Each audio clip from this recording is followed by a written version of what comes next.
Hey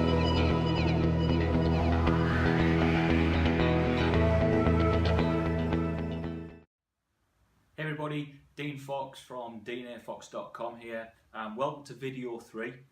Today's video is entitled Thoughts, Feelings and Actions.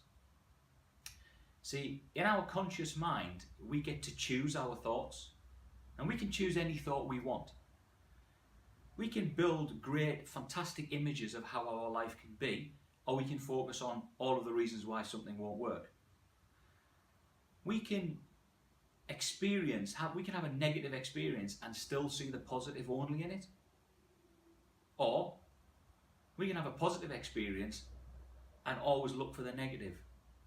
You know, people will have heard the saying glass half full or glass half empty. That's kind of what we're talking about. We get to choose that. We can make a conscious decision about that. And I'll give you a couple of examples of this. Just recently, I've been working with a client and one of the things that they were looking to do was to invest in property. They held this image. That's what they really wanted, was to invest in property. They'd never done any property investment before. They were just on the road of learning, gaining some knowledge, hadn't actually physically taken any action around it. So they set the goal, they imaged it, it was the thing they really wanted. And one of our recent conversations, they'd actually gone and taken the steps, taken some action and secured their first property. Now that was a huge cause for celebration, so you'd think. That was them achieving one of the goals that they had set themselves. Yet all they could focus on was it wasn't quite the deal they were hoping for.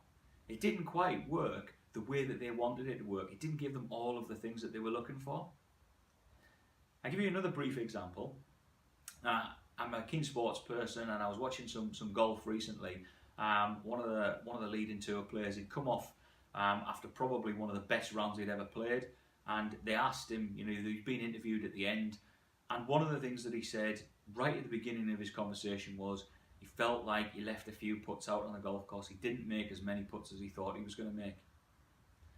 Now, see, that really struck me as strange. We can accept, neglect or reject anything that comes into our consciousness. But in those two examples, they wouldn't even allow themselves to accept the good that had manifested in their life. Now, the thoughts that we choose cause our feelings. I'll give you an example of this if you're not quite sure how that works. Just think about this. You get out of bed, you stub your toe on your way into the bathroom, you spill toothpaste on your shirt or your blouse, you come on stairs, you knock coffee over, you go out and get ready to work, you're stuck in traffic, you know, you get out of the car, it's been raining, you stand in a puddle.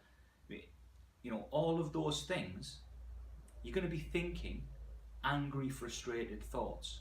And how are you going to be feeling? Angry and frustrated, right? Okay, and what tends to happen when you get into the office and the first person speaks to you? Normally you react angrily and frustrated and aggressive. You bite their head off. So can you see that our thoughts, the way that we're thinking, if we're thinking angry, frustrated thoughts, they're going to cause our feelings. They're going to make us feel angry and frustrated. And those feelings are going to be expressed in those actions. They're going to make us act angry and frustrated. Now, by law, those actions have to produce what we call results. And if we want to change the results, which most people do, the problem is most people are focusing on the actions. When we've clearly demonstrated, they should be focusing on the thoughts. Change the thinking, change the feelings, change the actions, change the results. It's a simple process that we go through. We've got to get conscious control of our thoughts if we want to change our results. See, I think that most people already know exactly what they have to do to get the results they want.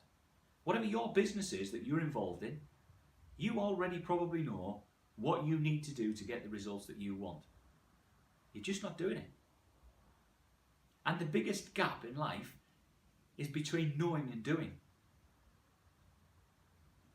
We need to change our thinking. We need to change the images that we hold in our mind of what it is we want and how we want our life to be, if we want to change our results.